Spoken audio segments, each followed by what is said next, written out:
Bismillahirrahmanirrahim. Assalamualaikum warahmatullahi wabarakatuh. Apa kabar kalian semua? Semoga Allah selalu memberikan kesehatan dan rezeki yang berlimpah. Oh ya, pada kesempatan kali ini, Nisa akan membawakan cerita yang berjudul Perjalanan Cinta yang Dimulai dengan Keengganan. Kisah ini menceritakan tentang sebuah pernikahan yang dilaksanakan lantaran keterpaksaan. Kedua mempelai tak saling mencintai. Bahkan, sang pria sudah memiliki kekasih yang sudah lama ia cintai. Hingga pada akhirnya sebuah keajaiban yang merubah nasib rumah tangga mereka.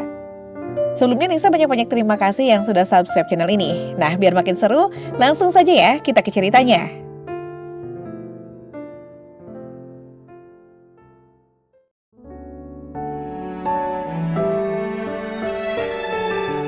Apa yang sebenarnya kamu harapkan dari pernikahan ini, Salsa? Suara Mas Tama terdengar datar, tapi jelas mengandung ketegasan yang dingin. Salsa yang sedang melipat selimut menoleh ke arahnya. Tatapannya penuh kebingungan. Maksud Mas apa? Mas Tama berjalan mendekat, menjilangkan tangan di depan dada. Aku cuma mau kita realistis. Jangan berharap lebih dari sesuatu yang sejak awal hanya kewajiban. Salsa terdiam, mencoba mencerna setiap kata yang keluar dari mulut Mas Tama. Namun ia melanjutkan, memberikan pukulan berikutnya tanpa memberi kesempatan untuk membalas. Kamu tahu kenapa aku menikah denganmu? Karena ibu yang meminta, bukan karena aku mau. Nada tegas itu sengaja dipilihnya, meski ia sadar setiap kata seperti paku yang ditancapkan di hati Salsa.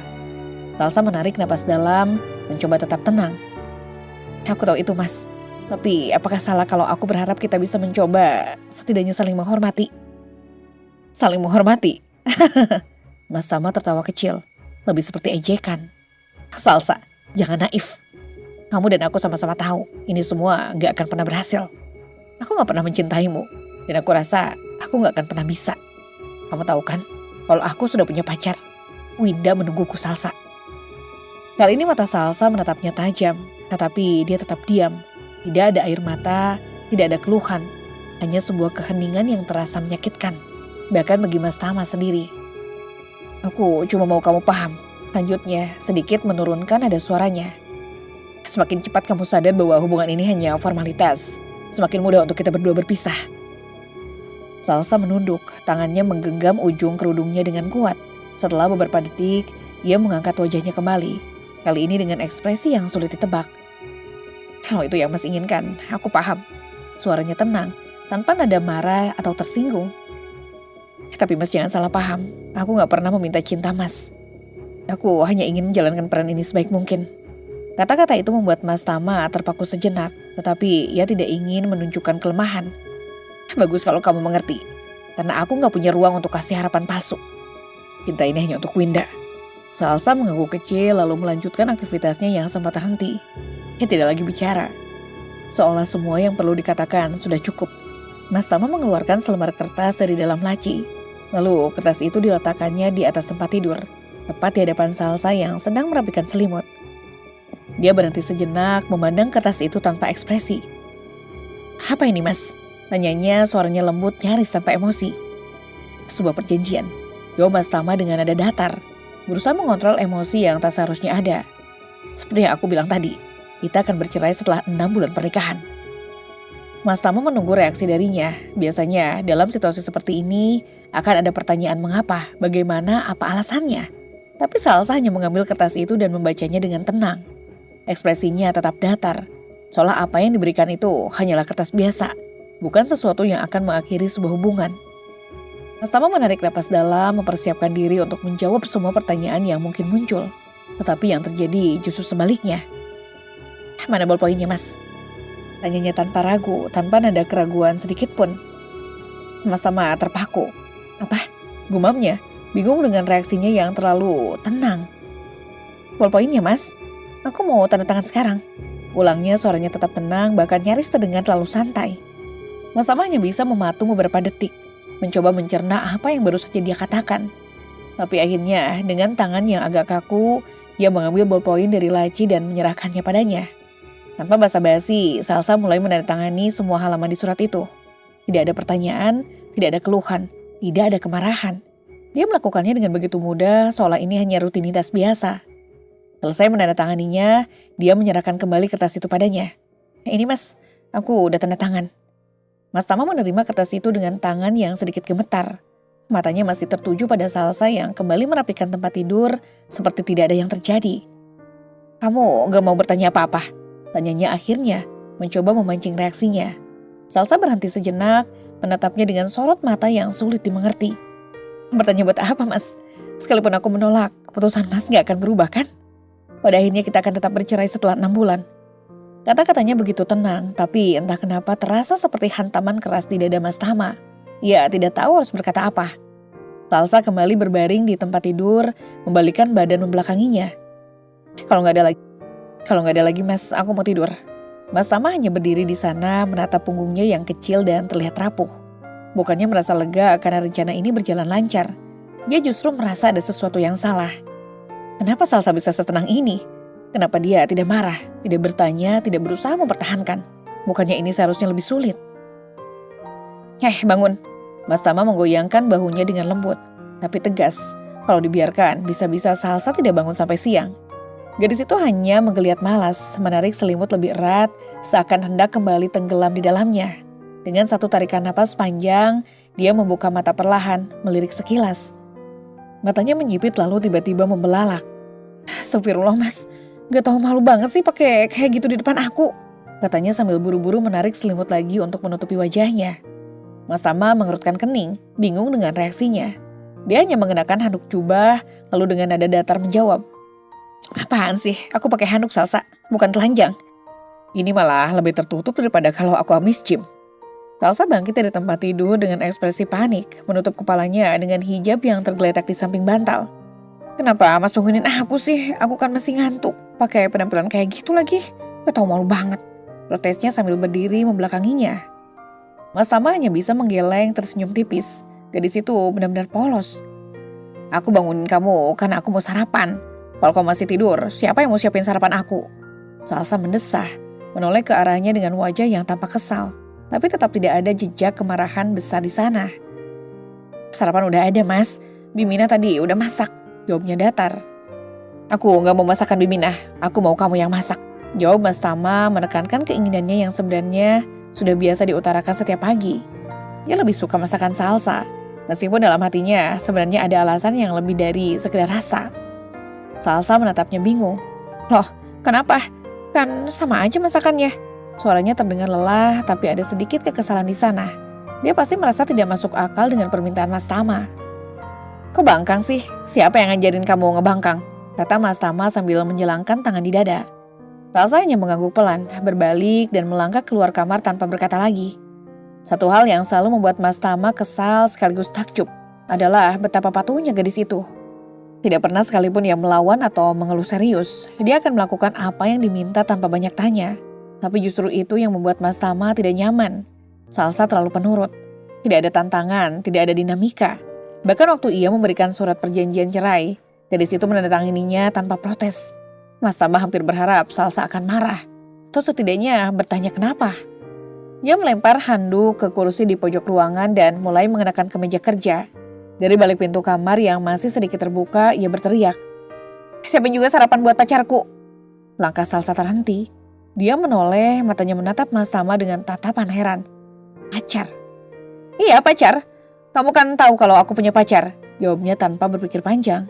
Salsa diam beberapa detik sebelum akhirnya berkata pelan, "Aku tahu Mas, tapi bukannya Mas bilang dulu pacar Mas gak mau ketemu lagi? Bukannya dia udah pergi?" Mas Tama tertawa kecil lalu menatapnya. "Itu dulu, sekarang kita udah jadian lagi. Dia sudah tahu soal perjanjian cerai kita dan dia mengerti. Kita akan kembali bersama setelah 6 bulan, pas kita resmi cerai." Salsa terdiam, Mas Tama bisa melihat dari wajah gadis itu. Dia mencerna setiap kata yang ia ucapkan. Tidak terlihat kaget atau kecewa, hanya datar, seperti biasa. "Mas menyiapkan itu sama Winda?" tanyanya pelan hampir seperti berbisik. Mas Tama mengangguk. "Iya Salsa, jadi udah sana, siapin sarapan buat Winda." Salsa hanya menunduk pelan lalu melanjutkan langkahnya keluar dari kamar tanpa berkata apa-apa lagi. Mas Tama menatap pintu yang tertutup di belakangnya, merasa ada sesuatu yang ganjil di dalam hati. Selalu ada rasa aneh yang muncul saat ia bicara soal Winda di depan Salsa. Bukankah seharusnya ia merasa lebih puas? Bukankah ini semua sesuai rencananya? Tapi kenapa rasanya ada yang tidak tepat? Beberapa menit berlalu dan Mas Tama keluar dari kamar dengan tas kerja di tangan. Di meja makan, sarapan sudah tertata rapih.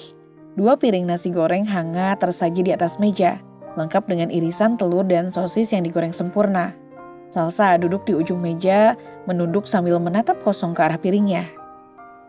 "Udah siap, aku makan dulu," katanya sambil duduk. Tanpa menunggu jawaban, ia mulai melahap nasi goreng yang gadis itu buat. Rasa yang sudah sangat akrab di lidahnya. Salsa memang masak dengan sederhana, tapi selalu ada sesuatu dalam masakannya yang membuat Mas Tama ketagihan.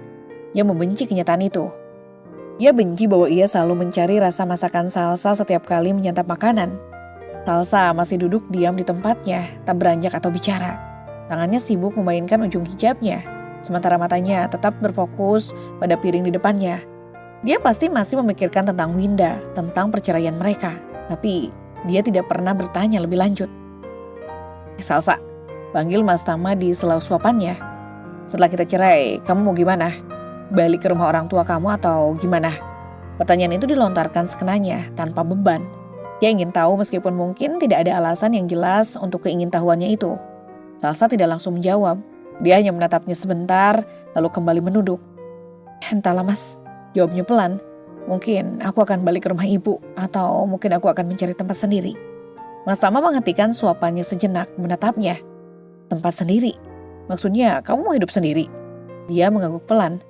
"Mungkin aku butuh waktu sendiri setelah semua ini." Jawaban itu membuat Mas Tama terdiam. Ada perasaan yang mulai bergelut dalam dadanya, tapi ia menepisnya. "Ya sudah, terserah kamu. Yang penting setelah cerai kita selesai. Aku bisa kembali ke Winda dan kamu bisa lakukan apapun yang kamu mau." Salsa mengangguk lagi. Kali ini lebih singkat tanpa ada emosi yang berarti di wajahnya. Saat ia beranjak pergi, gadis itu tiba-tiba memanggil. "Mas Tama." Ia berhenti di depan pintu. "Apa?" Salsa tidak menatapnya. "Kamu bahagia dengan ini semua?" Mas Tama tertegun. "Bahagia? Apa dia serius menanyakan itu?"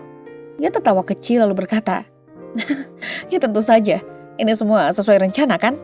Tapi entah kenapa ada sesuatu yang terasa janggal dalam hatinya. "Ini sarapan buat pacar Mas," kata Salsa dengan tenang sambil menyerahkan sebuah kotak berisi makanan. Mas Tama menerimanya dengan satu tangan, menatapnya sekilas, lalu mengangkat alis. Hebat sekali dia. Hampir setiap hari Mas Tama memintanya untuk menyiapkan sarapan untuk Winda. Dan Salsa selalu patuh tanpa banyak tanya. "Enggak kamu kasih racun kan?" Tanyanya setengah bercanda, setengah serius. Jujur saja ada sesuatu dalam diri Salsa yang membuatnya merasa waspada. Terlalu tenang, terlalu penurut. Siapa yang tahu di balik wajah polosnya mungkin saja dia menyimpan sesuatu yang berbahaya. Salsa hanya tersenyum tipis. "Ya enggak dong Mas, masa iya aku sejahat itu?" "Siapa tahu," jawabnya sambil mengangkat bahu. "Hati orang kan gak ada yang bisa tahu." Salsa menghela napas, sedikit menggelengkan kepala. "Astagfirullah," gumamnya lirih, mungkin merasa lelah dengan ucapannya yang selalu sinis. "Udah jangan lebay, aku berangkat," katanya akhirnya, mengakhiri percakapan yang tak nyaman ini. Hari ini Salsa tidak kuliah, syukurlah setidaknya Mas Tama tidak perlu terganggu dengan kewajiban mengantarnya. Ia bisa langsung menuju kantor dan yang lebih penting, bisa bertemu dengan Winda lebih cepat. Setelah menempuh perjalanan selama 30 menit, Mas Tama sampai di kantor. Sekotak sarapan dari Salsa masih ada di tangannya, tapi pikirannya sudah penuh dengan bayangan Winda. Tiba di pintu masuk kantor, ia disambut oleh sekretarisnya Amel. "Pagi Pak," sapanya dengan senyum profesional. "Pagi Mel," balasnya sambil berlalu tanpa banyak bicara. "Pak, tunggu sebentar." Mas Tama berhenti lalu menoleh. "Ada apa?" "Meeting 1 jam lagi Pak, kali ini benar-benar tidak bisa ditunda," katanya dengan nada penuh peringatan. "Iya aku tahu, gak usah khawatir, aku akan pastikan tepat waktu," jawabnya sambil melangkah lagi. Setelah membuka pintu ruangannya, ia melihat Winda sudah berdiri di dekat jendela, mengenakan gaun elegan yang membuatnya tampak anggun seperti biasa. Senyum tipis terlukis di wajahnya saat dia menatap Mas Tama. "Pagi sayang," sapa Mas Tama sambil menutup pintu di belakangnya dan berjalan menghampirinya. Suasana di ruangan ini langsung berubah menjadi lebih intim saat hanya ada mereka berdua. "Pagi Tama," jawabnya lembut, mengelurkan tangan untuk memeluknya. Mereka berpelukan sejenak, merasakan kehangatan yang selalu ada di antara mereka setiap kali bertemu. Sudah beberapa hari mereka tidak bertemu karena kesibukan masing-masing, dan pelukan ini seolah melepas semua kerinduan. Namun Winda tiba-tiba menarik diri dari pelukan itu, matanya tampak muram. Aku jahat, Tam. Aku salah, katanya dengan suara bergetar. Air mata mulai menggenang di pelupuk matanya. Mas Tama terdiam sejenak, bingung dengan pernyataan itu. Bagaimana bisa dia menyalahkan dirinya sendiri? Dia tidak melakukan kesalahan apapun. Mas Tama yang menikahi Salsa bukan keinginannya, tapi karena desakan orang tua. Jangan ngomong kayak gituin, kamu gak jahat. Yang jahat itu orang tua kita, juga orang tua Salsa. Mereka memaksa kami menikah padahal kami gak saling cinta. Tapi tetap saja, aku sekarang ini menjadi wanita yang menjalani hubungan dengan pria yang sudah menikah. Apa sebutan yang pantas untuk wanita seperti itu kalau bukan pelakor? Ucapnya pahit, air mata mulai menetes di pipinya. Mas Tama menarik napas dalam-dalam, merasa sesak dengan perasaan bersalah yang tiba-tiba melanda. Itu bukan kamu, Winda. Kamu gak merebut aku. Salah yang merebut aku dari kamu. Salah yang lebih pantas disebut pelakor, bukan kamu. Katanya mencoba meyakinkannya. Winda menangis semakin keras dan Mas Tama mengusap air matanya dengan lembut. Jangan menangis, sayang. Sampai kapanpun, aku tetap milik kamu. Ini hanya masalah waktu. Setelah 6 bulan, kita bisa bersama lagi, seperti dulu. Dia menatap Mas Tama dengan mata yang masih basah, namun ada keraguan di dalam tatapannya. Haruskah aku percaya ucapanmu, Tam? Haruskah aku terus menunggu? Harus, jawabnya tegas. Bahkan kalau kamu mau, kita bisa menikah secara diam-diam. Kita bisa menikah sirih, kamu mau? Winda terdiam, terlihat bingung dengan tawaran yang Mas Tama tawarkan. Menikah sirih? Maksud kamu apa, Tam? Winda menatap Mas Tama dengan mata melebar, seolah tak percaya dengan apa yang baru saja diucapkan laki-laki itu. Iya, Win, nikah siri. Kamu mau kan menikah dengan aku? Tanya Mas Tama lagi mencoba terdengar lebih meyakinkan. Winda menggelengkan kepala, tersenyum tipis penuh ironi. Jangan bercanda, Tam. Kamu sudah menikah. Mana mungkin menikah lagi? Mas Tama mengangkat bahu dengan santai. Kenapa gak mungkin? Aku boleh menikah sampai 4 kali, Win. Itu sudah diatur. Dia menatap laki-laki itu lama, sorot matanya dingin. Kalau istrimu setuju, Tam. Kalau dia nggak setuju, Salsa itu penurut, Win. Dia paham agama. Aku yakin dia akan setuju kalau aku mau menikah lagi. Apalagi kalau aku jelaskan ini untuk menghindari dosa. Daripada kita berbuat kesalahan, lebih baik kan menikah secara halal. Winda tertawa kecil tetapi tanpa kebahagiaan. Aku setuju kalau kita mengikuti perjanjian awal. 6 bulan setelah pernikahanmu, kalian bercerai dan kita menikah. Tapi untuk poligami, maaf, Tam, aku gak bisa. Resiko terlalu besar. Kita gak hanya harus menghadapi Salsa, tapi juga keluargamu dan keluarga Salsa. Itu terlalu sulit. Mas Tama menggeleng, tak mau menyerah begitu saja. Gak ada yang sulit, Win. Selama Salsa gak keberatan dan merestui pernikahan kita. Tapi, Tam, Mas Tama menahannya sebelum dia melanjutkan. Udah ya, kita gak perlu bahas Salsa lagi sekarang. Mending kamu sarapan dulu. Aku bawa sarapan buat kamu. Winda mengerutkan kening, penasaran. Sarapan apa? Masakan Salsa. Aku sengaja suruh dia masak buat kita berdua. Dia tampak tercengang. Serius kamu, Tam? Mana mungkin istri masak buat selingkuhan suaminya? Mas Tama tertawa lalu membuka kotak sarapan yang dibawanya. Gak percaya ya? Ini buktinya. Kan aku sudah bilang Salsa itu baik. Makanya aku yakin dia gak akan keberatan kalau kita menikah. Kamu itu pacarku jauh sebelum aku menikah dengan dia. Malah dia pernah bilang ingin minta maaf ke kamu. Mas Tama menunjukkan isi kotak, 4 sandwich dan 2 kotak susu rendah gula. Ayo makan, katanya sambil mengulurkan 1 sandwich ke Winda. Dia hanya diam menatap makanan itu dengan tatapan kosong, seolah otaknya masih mencoba mencerna apa yang baru saja terjadi. Mas Tama mengambil tangannya dan menggenggamnya lembut, membuatnya kembali dari lamunannya. Ayo makan, Win, jangan biarkan perasaan mengganggu kamu. Hari ini jadwal Mas Tama sangat padat, terpaksa dia harus menolak ajakan Winda untuk menonton film di bioskop. Sedikit kecewa, tapi mau bagaimana lagi? Jam 10 nanti ia ada meeting penting dengan beberapa investor. Malamnya, ia harus menghadiri pesta menggantikan ayahnya yang tidak bisa hadir. Siang ini ia sudah janji bertemu dengan sahabatnya Prasetyo yang baru saja pulang dari luar negeri. Saat Mas Tama sedang bersiap, handphonenya bergetar. Pesan masuk dari Prasetyo. Di mana? Pesannya singkat. Di jalan, sebentar lagi nyampe. Jawab Mas Tama lewat voice note sambil menyetir. Beberapa detik kemudian pesan balasan masuk. Jangan di kafe kenangan, di kafe Rondo Telu aja. Aku udah nyampe sama Megan. Loh, kok kafe Rondo Telu? Tanyanya sambil menepikan mobil di pinggir jalan menunggu jawaban Prasetyo. Sekalian lewat, tanggung. Lagian ini kan kampus istrimu, bisa kan sekalian ketemu. Aku penasaran, Tam, seberapa dungu istri kamu itu. Kamu bilang dia dungu kan? Pengen lihat sendiri. Mas Tama tertawa kecil sambil membalas. Kamu gak akan ketemu, Pras. Salsa lagi libur kampus hari ini. Ya udahlah, aku putar balik, sebentar lagi nyampe. Dia melajukan mobil kembali dengan kecepatan yang lebih tinggi agar cepat sampai. Untunglah Salsa tidak ada di kampus hari ini. Kalau sampai ia bertemu Prasetyo dan Estin, pasti malu setengah mati Mas Tama. Punya istri yang terlihat lebih seperti keponakan, pendiam pula, memalukan. Setelah menempuh perjalanan selama 10 menit, akhirnya ia sampai di Cafe Dwi Marta. Tempat parkir sudah hampir penuh, tapi ia berhasil menemukan satu slot yang tersisa. Segera setelah memarkirkan mobil, ia mengirim pesan ke Prasetyo. Meja nomor berapa? Bukan di ruang VIP kan? Baru saja ia memasukkan handphone ke dalam saku jas, seseorang tiba-tiba menabrak bahunya cukup keras. Mas Tama mendesis kesal, menoleh dengan cepat untuk melihat siapa yang begitu ceroboh. Namun saat ia berbalik, kemarahan yang sempat muncul langsung hilang digantikan keterkejutan. Di depannya berdiri Salsa, istrinya sendiri. Dia tampak sedikit panik seolah terkejut melihat Mas Tama di tempat ini. Tapi yang membuatnya lebih terkejut adalah sosok pria yang berdiri di sebelahnya.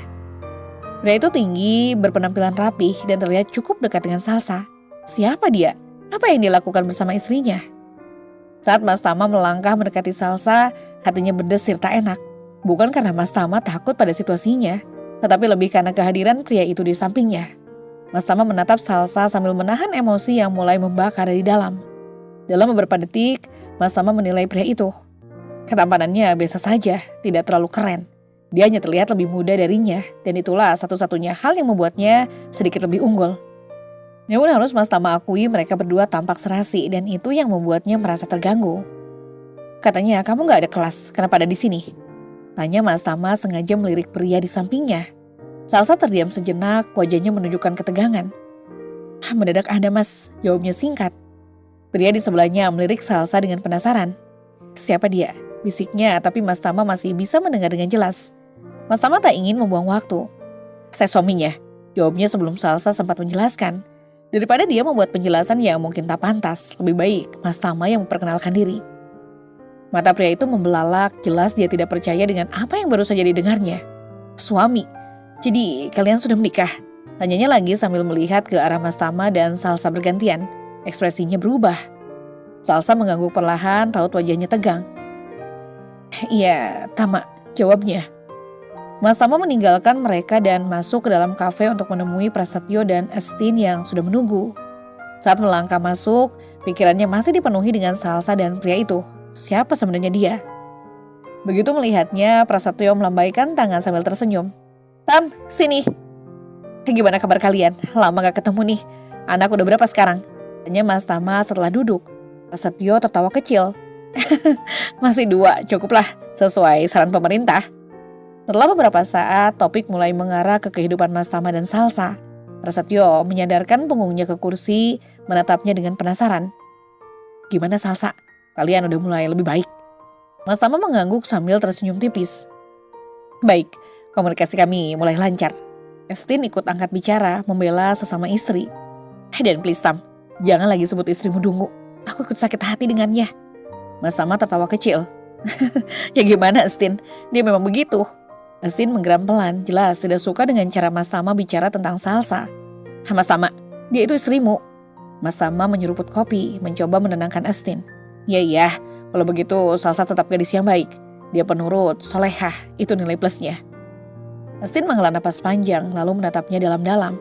Nah, kalau gitu coba belajar mencintai dia, Mas. Kalian pasti bahagia kalau kamu berusaha. Mas Tama menggeleng perlahan. Nggak bisa, Estin. Aku sudah mencintai Winda, malah aku berencana menikahinya. Suara Estin tiba-tiba berubah keras. Gila, dia terdengar sangat terkejut, hampir tak percaya dengan apa yang baru saja diucapkan Mas Tama. Prasetyo yang sedang menyeruput kopi langsung tersedak dan menyemburkan kopinya ke meja. Dia terbatuk-batuk sementara Estin dengan cepat memberikan sapu tangan. Pelan-pelan Mas, kata Estin sambil menatap Prasetyo prihatin. Setelah berhasil menenangkan diri, Prasetyo menatap wajah Mas Tama dengan wajah bingung. Tam, kamu benar-benar serius? Kamu mau nikah lagi? Iya, emangnya kenapa? Bukannya menikah lagi itu jauh lebih baik daripada aku melakukan hal yang dilarang oleh agama dan hukum. Jawab Mas Tama berusaha membela niatnya menikahi Winda. Prasetyo terlihat sedikit bingung, tapi dia merespon spontan. Iya juga sih. Estin langsung melayangkan protes. Dia menatap Prasetyo dengan tatapan menusuk, lalu dengan cepat memukul bahu suaminya. Mas Prasetyo, Bentaknya jelas-jelas kesal. "Au, sakit tahu." Prasetyo meringis memegangi bahunya yang baru saja dipukul Astin. "Begitu doang aja sakit. Bayangin kalau aku selingkuh. Kamu bisa bayangin bagaimana sakitnya." Astin memelototkan matanya ke arah Prasetyo. Suaranya terdengar serius bahkan sedikit bergetar. Prasetyo menggeleng kuat. "Gak bisa. Aku gak mau bayangin itu." "Tuh kan, bayangin aja kamu gak mau. Gimana kalau hal itu benar-benar terjadi, hah?" Astin menuntut penjelasan dari suaminya. Prasetyo hanya diam, tidak tahu harus berkata apa. Setelah kehabisan kata-kata untuk membalas istrinya, Prasetyo pun beralih pada Mas Tama, membuatnya merasa terpojok. "Mas Tama, jangan mentang-mentang seorang suami boleh menikah lagi, lantas Mas menghalalkan segala cara. Pikirin dong perasaan istri Mas. Gimana hancurnya perasaan dia saat suaminya mau menikah lagi? Aku aja yang bukan istrinya Mas, baru dengar aja udah sakit. Apalagi dia." Mas Tama menghela napas panjang, menahan perasaannya yang ingin meluap. Tapi Astin belum selesai berbicara. "Pokoknya aku gak setuju Mas Tama menikah lagi. Belajar melupakan Winda, belajar mencintai istrimu, itu yang paling benar." Mas Tama tersenyum getir, menggeleng perlahan. "Gak bisa Astin, aku sangat mencintai Winda dan sampai kapanpun akan tetap mencintai dia. Sama seperti kalian, kalian juga saling mencintai bukan? Sampai kapanpun kalian akan tetap bersama, begitu juga aku dan Winda." Astin menatap Mas Tama dengan tatapan tidak percaya. "Jelas kami ini suami istri," jawabnya tegas. "Tapi pada kenyataannya, aku gak mencintai istriku." Mas Tama menegaskan lagi, mempertegas batas antara dirinya dan Salsa. Prasetyo dan Astin saling pandang. Mereka tidak mengerti posisinya, tidak paham betapa rumitnya perasaan ini. Mereka mungkin melihatnya sebagai suami yang egois, tapi bagi Mas Tama, ini adalah perjuangan untuk meraih kebahagiaan. Suasana menjadi panas ketika Mas Tama membahas Winda. Tak peduli suka atau tidak, dia mencintai dia. Salsa mungkin istrinya yang sah di atas kertas, tapi Winda adalah belahan hatinya. Dia tahu posisinya salah di mata banyak orang, tapi perasaan ini nyata. Waktu sudah menunjukkan pukul 8 malam. Mas Tama menatap jam dinding di ruang kerja dengan perasaan kesal. Sejak pagi, Salsa bilang dia akan ke kampus, tapi sampai detik ini belum ada tanda-tanda dia pulang. Padahal dia sudah mengingatkannya kalau ada hal penting yang ingin dibicarakan. "Udah siap, Pak?" Mang Copol, sopirnya, bertanya sambil berdiri di pintu ruang kerja. Mas Tama menoleh sejenak lalu mengangguk. "Udah Mang, kita berangkat sekarang." Dia berdiri dan berjalan menuju teras rumah. Ditinggalkannya segala kekesalan tentang Salsa yang belum pulang. Malam ini ada acara penting yang harus dihadirinya. Pertemuan dengan para investor besar untuk proyek di Surabaya tak boleh terlewatkan. Setelah mengenakan jas, dia segera menuju mobil, bersiap menghadiri acara tersebut. Selama perjalanan menuju pesta, pikirannya tak bisa sepenuhnya fokus pada acara yang akan dihadiri. Wajah Salsa dan pria yang dilihatnya bersamanya tadi terus menghantui. Siapa dia? Apa yang mereka lakukan seharian ini? Apa benar yang dilakukan sama ini adalah sebuah bentuk pengkhianatan? Atau malah Salsa yang bermain di belakangnya? Setelah beberapa jam berbincang dengan para investor, mencapai kesepakatan yang cukup memuaskan, Mas Tama memutuskan untuk pulang lebih awal. Pikirannya tak lagi bisa tenang. Selain ingin segera istirahat, dia ingin segera bertemu dengan Salsa dan menyelesaikan semuanya. Dia ingin membicarakan perihal niatnya menikah lagi. Apapun responnya nanti, dia harus tetap tegas menyampaikan keputusannya. Begitu tiba di rumah, dia disambut Biminah, asisten rumah tangga yang setia bekerja di rumah mereka selama bertahun-tahun. "Salsa di mana, Bi?" tanyanya langsung tanpa basa-basi. Biminah menatapnya ragu. "Non Salsa belum pulang, Pak." Dahinya berkerut mendengar jawabannya. "Belum pulang?" Mas Tama mencoba menahan amarah yang tiba-tiba memuncak. Biminah mengangguk. "Iya Pak, sejak pagi Non pamit ke kampus, tapi sampai sekarang belum ada kabar." Mas Tama berjalan masuk ke ruang tamu dengan langkah cepat. Handphone yang ada di saku segera dikeluarkan. Dia membuka pesan dan menelepon. Tapi tak ada jawaban. Dia memeriksa ulang semua pesan masuk, mencari tahu apakah ada yang terlewat. Tidak ada pesan yang belum dibaca. Bahkan panggilan tak terjawab pun tidak ada. Kemana dia? Pikiran buruk mulai menghantui. Jangan-jangan dia bersama pria itu. Jangan-jangan mereka pacaran dan lupa waktu. Mas Tama tidak bisa menahan kecurigaannya lagi. Amarahnya memuncak.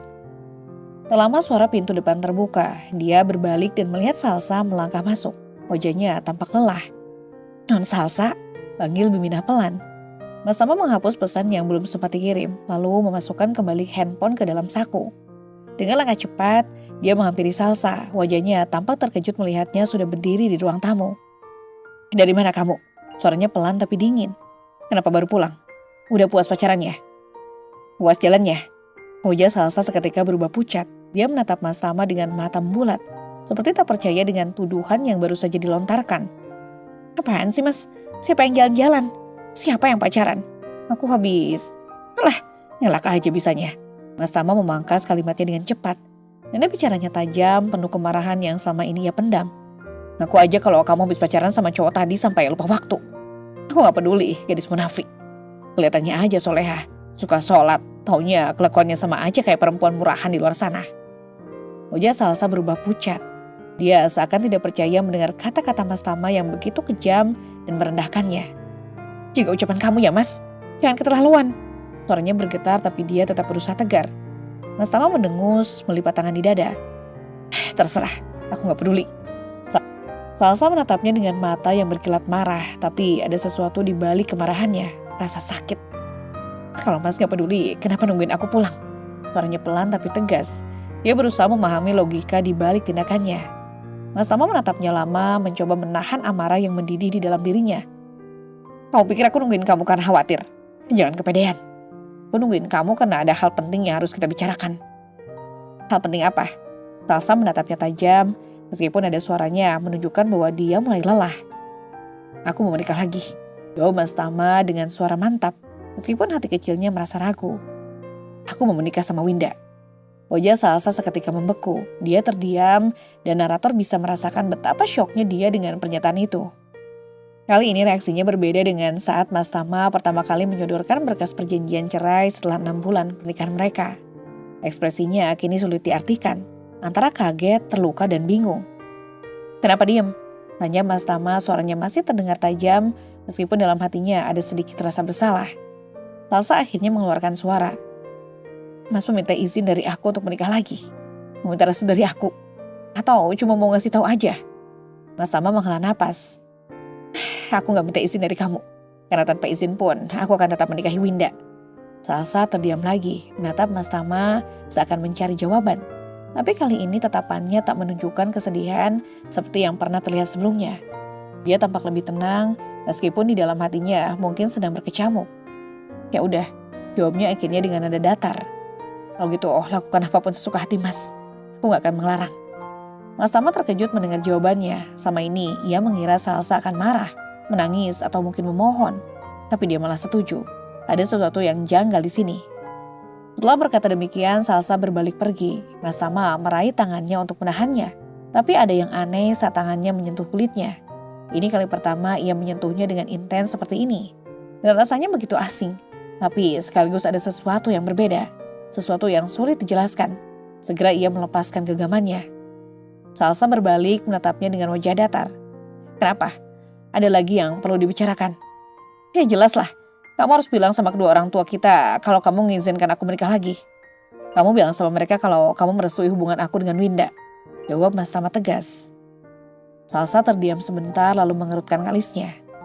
Maksudnya ini Mas minta tolong? Bukan minta tolong, ini perintah, mengerti? Salsa tersenyum kecil, sebuah senyum yang aneh. Sayangnya aku gak ngerti, jadi kalau Mas mau menikah lagi silakan saja. Tapi untuk bicara sama keluarga Mas, silakan Mas lakukan sendiri, oke? Dengan nada dingin dia mengakhiri ucapannya lalu berbalik dan berjalan menjauh. Mas Tama berteriak, "Mau kemana kamu? Kita belum selesai bicara, Salsa." Tapi Salsa tidak berhenti, dia terus berjalan menaiki tangga menuju lantai atas, seolah Mas Tama tidak ada di sana. Ponsel Mas Tama tiba-tiba bergetar.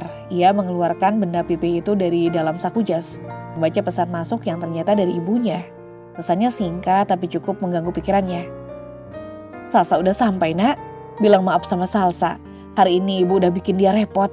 Oh iya, tugas kampus dia banyak, tadi dia belum sempat ngerjain. Kamu bantu dia ngerjain tugas kampusnya ya, kasihan. Mas Tama terdiam sejenak, meresapi kata-kata ibunya. Salsa habis dari rumah ibu. Jadi bukan dari kampus, langsung kemana-mana dengan pria lain. Segera Mas Tama membalas pesan itu dengan singkat. Kenapa ibu gak bilang dari tadi? Balasnya datar dengan cepat. Bukannya Salsa udah bilang sama kamu? Mas Tama tidak membalas lagi, perlahan ia ingat sesuatu. Beberapa waktu lalu ia pernah berkata kepada Salsa bahwa ia tak akan peduli kemana Salsa pergi. Atau dengan siapa dia menghabiskan waktu. Ia bahkan pernah mengatakan bahwa Salsa tak perlu menghubunginya saat ia bersama Winda. Ya Tuhan, mungkin Salsa benar-benar percaya ucapannya tadi. Bodoh sekali ya. Dan lebih sialnya lagi, hari ini Salsa tahu bahwa ia sedang bersama Winda. Pemandangan di depannya membuat rasa bersalah semakin mencengkram. Salsa duduk di meja belajarnya, fokus pada layar laptop, berusaha keras menyelesaikan tugas kampusnya. Jam sudah menunjukkan pukul 11 malam, tapi dia tetap bekerja keras meski terlihat sangat lelah. Mas Tama berdiri di ambang pintu, tidak tahu harus berkata apa. Dalam hatinya ada rasa bersalah yang semakin membesar. Namun, ada juga suara kecil yang terus mengingatkan bahwa ia sudah terlanjur memutuskan untuk menikahi Winda.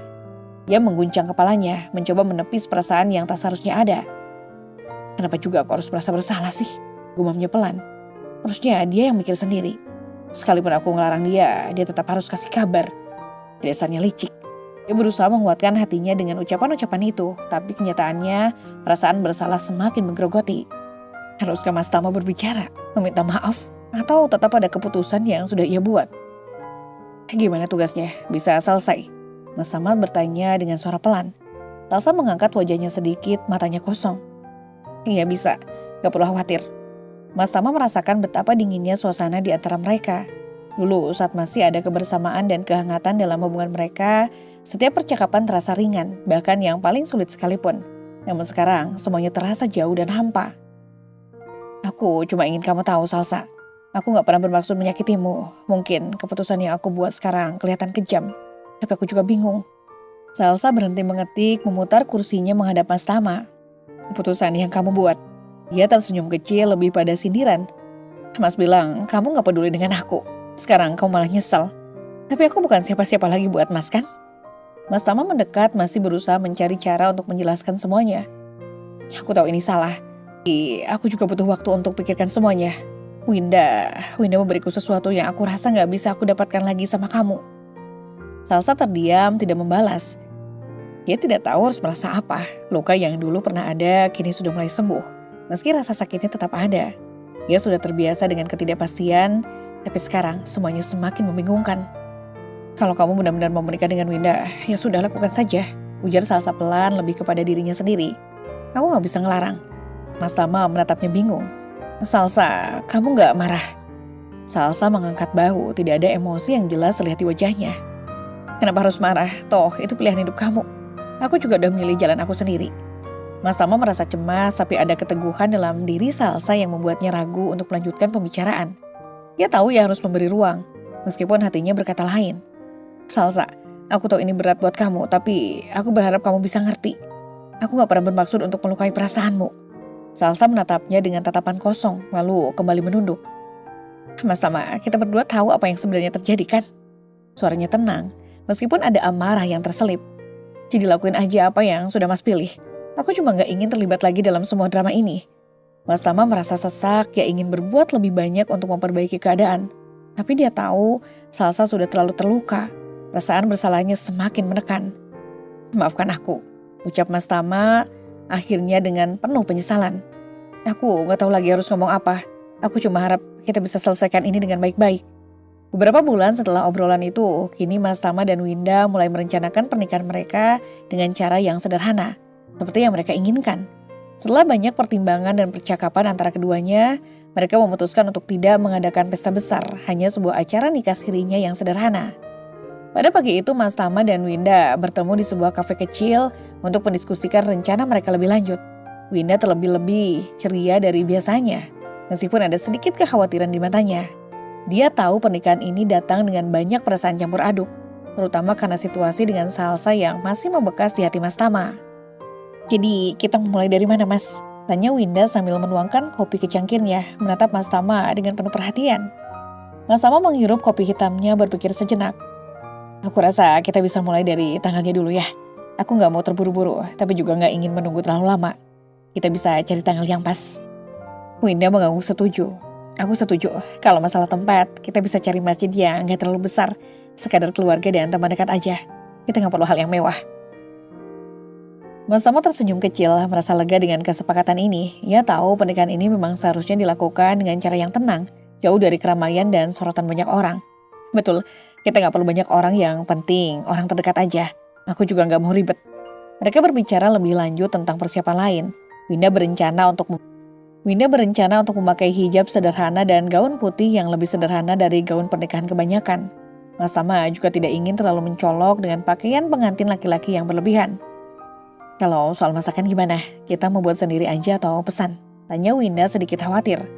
Aku rasa lebih baik kita pesan saja, jawab Mas Tama.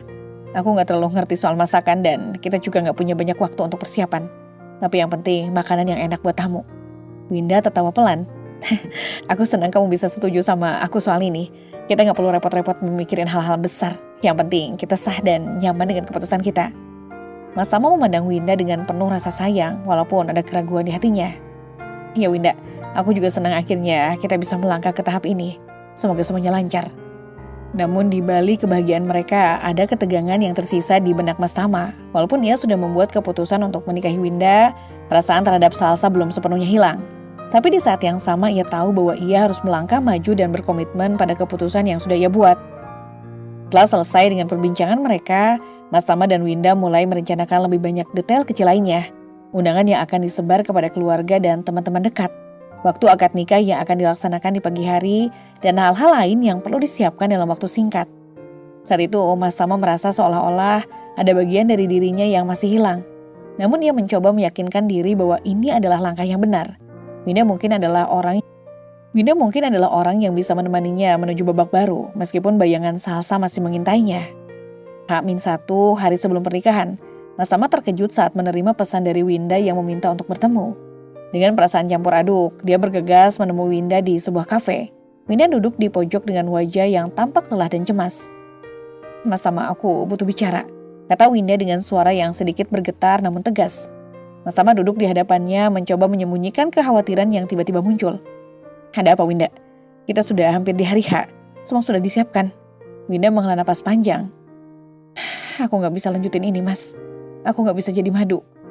Aku gak bisa menikah denganmu kalau kita tahu kita akan menyakiti banyak orang di kemudian hari. Mas Tama terdiam, terkejut. Dia merasa dunia seperti runtuh di sekitarnya. Apa maksudmu Winda? Ini kan sudah dekat, kita sudah merencanakan semuanya. Aku tahu kita sudah merencanakan ini, tapi aku gak bisa melanjutkan pernikahan ini dengan perasaan seperti ini. Aku gak ingin jadi bagian dari sebuah hubungan yang tidak utuh. Aku gak mau menyakiti Salsa lebih jauh lagi, apalagi keluarga kita. Mas Tama terdiam, kebingungannya semakin besar. Tapi kita sudah memulai semuanya Winda. Kenapa kamu sekarang berubah pikiran? Winda mengangkat bahunya, mata berkaca-kaca. Aku tahu ini keputusan yang sulit, tapi aku gak bisa hidup dengan rasa bersalah ini. Aku gak ingin menjadi bagian dari hubungan yang penuh dengan ketidakjujuran. Aku ingin kamu tahu, aku sayang kamu, tapi aku gak bisa melakukan ini. Akhirnya setelah beberapa saat hening, Winda bangkit dari kursinya. Aku minta maaf mas, aku gak bisa menikah denganmu. Dengan itu Winda meninggalkan Mas Tama yang terdiam, merasakan kehilangan yang datang begitu mendalam. Hari pernikahan yang seharusnya menjadi momen bahagia bagi Mas Tama berubah menjadi kekosongan. Winda tiba-tiba menghilang dari hidupnya, meninggalkannya dengan pertanyaan besar. Dia merasa kebingungan dan hampa, namun di satu sisi ada rasa lega yang perlahan mulai muncul. Tanpa semangat untuk melanjutkan persiapan pernikahan yang batal, Mas Tama memutuskan untuk berjalan-jalan sendirian. Di saat seperti itu, ia tersengaja bertemu dengan Salsa yang sedang berada di taman, sendirian menyelesaikan tugasnya. Mas Tama mendekat perlahan. Salsa, katanya pelan. Aku gak tahu harus ngomong apa, semua yang terjadi ini. Aku bingung. Salsa menatapnya, wajahnya lebih tenang dari sebelumnya. Apa yang kamu bingungin mas? Aku gak tahu, rasanya semuanya cuma berputar-putar tanpa arah. Dan aku gak bisa kembali lagi ke keputusan yang sudah aku buat. Mas Tama menghela napas panjang, matanya penuh penyesalan. Salsa menatap Mas Tama mencoba membaca perasaannya. Lalu dengan hati yang terbuka, ia memutuskan untuk berkata jujur. Mas, ada sesuatu yang perlu kamu tahu. Salsa menatapnya dengan serius, menurunkan pandangannya sejenak sebelum kembali berbicara. Orangnya waktu itu aku jalan bareng, bukan siapa-siapa. Dia cuma seorang yang aku sewa dari platform teman kencan. Aku cuma ingin lihat reaksimu. Aku ingin tahu apakah kamu benar-benar peduli atau cuma terjebak dalam egomu sendiri. Mas Tama terkejut, matanya membelalak mendengar pengakuan itu. Apa? Kamu sengaja? Salsa mengangguk pelan, ada penyesalan dalam matanya. Iya mas, aku cuma ingin melihat sejauh mana perasaanmu terhadap aku. Aku tahu kita sudah gak ada apa-apa lagi. Tapi aku gak bisa berdiam diri tanpa tahu apa yang sebenarnya kamu rasakan. Setelah mengungkapkan perasaan yang selama ini terpendam, Mas Tama dan Salsa mulai menjalani hubungan mereka dengan cara yang lebih dewasa dan penuh pemahaman. Mereka memutuskan untuk tidak terburu-buru dalam menjalin hubungan, namun mereka juga tidak ingin menunggu terlalu lama. Keputusan mereka untuk menikah dengan pernikahan kontrak selama 6 bulan, sebagaimana Mas Tama katakan sebelumnya, akhirnya dibatalkan. Kali ini pernikahan itu bukan lagi sebuah pelarian atau keputusan yang tergesa-gesa lantaran terpaksa. Mereka memasuki pernikahan dengan kesadaran penuh bahwa mereka berdua memiliki kesempatan untuk memperbaiki dan membangun masa depan bersama. Kalau aku bilang kita pernah salah jalan, kamu bakal marah. Tanya Mas Tama, suara sedikit bimbang meskipun dia sudah tahu jawabannya. Salsa menoleh, mengenditkan dahi. Kenapa marah? Kita semua pernah salah jalan kan? Bukankah kita sekarang sudah sampai ke titik yang lebih baik? Mas Tama tersenyum meskipun ada rasa sesak di dalamnya. Maksudku, aku sempat berpikir kalau aku gak akan pernah menemukan jalan yang benar. Dulu aku cuma fokus sama diri aku, gak peduli tentang perasaan orang lain. Salsa memandangnya dengan lembut. Aku juga dulu pernah seperti itu, Mas. Terlalu egois, berpikir hidup ini cuma soal aku dan perasaan aku. Tapi ternyata cinta itu gak cuma tentang merasa nyaman sendiri. Cinta itu juga soal belajar untuk peduli, bahkan ketika itu sulit. Mas Tama menghela napas mengangguk. Aku gak tahu apa yang akan terjadi jika kita gak pernah berhenti berusaha. Tapi satu hal yang aku tahu pasti, aku gak ingin kehilangan kamu. Salsa menatapnya dengan mata yang penuh kehangatan. Dan aku gak ingin kehilangan kamu juga, Mas. Kita sudah melalui banyak hal bersama. Kalau kita bisa bertahan sampai sini, kenapa harus takut untuk melangkah lebih jauh? Mas Tama memegang tangan Salsa, menggenggamnya erat. Aku gak takut, aku cuma takut kalau aku gak bisa memberikan yang terbaik untuk kamu. Salsa menatapnya sedikit terharu. Mas, kamu sudah memberikan yang terbaik untuk aku. Aku gak butuh janji atau hadiah besar. Aku hanya butuh kamu yang selalu ada untuk aku. Di saat-saat sulit atau bahagia. Mas Tama menatapnya dalam-dalam, matanya penuh keseriusan. Kalau gitu aku janji, aku akan selalu ada. Apapun yang terjadi, kita akan melewati semuanya bersama. Salsa tersenyum, air matanya hampir menetes. Namun ia menahan dengan lembut. Aku tahu, aku percaya sama kamu, Mas. Kita sudah memulai perjalanan ini bersama dan aku yakin kita akan terus melanjutkannya sampai akhir. Mereka duduk bersama menikmati keheningan yang penuh makna. Tak ada lagi kata-kata yang diperlukan. Hanya kehadiran masing-masing yang menjadi bukti cinta yang tak terucapkan. Langit malah mulai pekat dan bintang-bintang mulai bermunculan, seolah menyaksikan perjalanan baru yang mereka mulai. Tamat. Pesan moral, cinta tumbuh dengan waktu, terkadang rasa cinta tidak langsung muncul, tetapi tumbuh seiring berjalannya waktu. Kita mungkin tidak menyukai sesuatu atau seseorang pada awalnya, namun dengan kesabaran, kita bisa menemukan keindahan yang tak terlihat sebelumnya. Jangan menilai sebelum memahami. Keengganan seringkali muncul karena penilaian yang terburu-buru atau ketidakpahaman. Hanya dengan memberi kesempatan untuk memahami lebih dalam, kita bisa melihat hal-hal positif yang tidak terlihat di awal.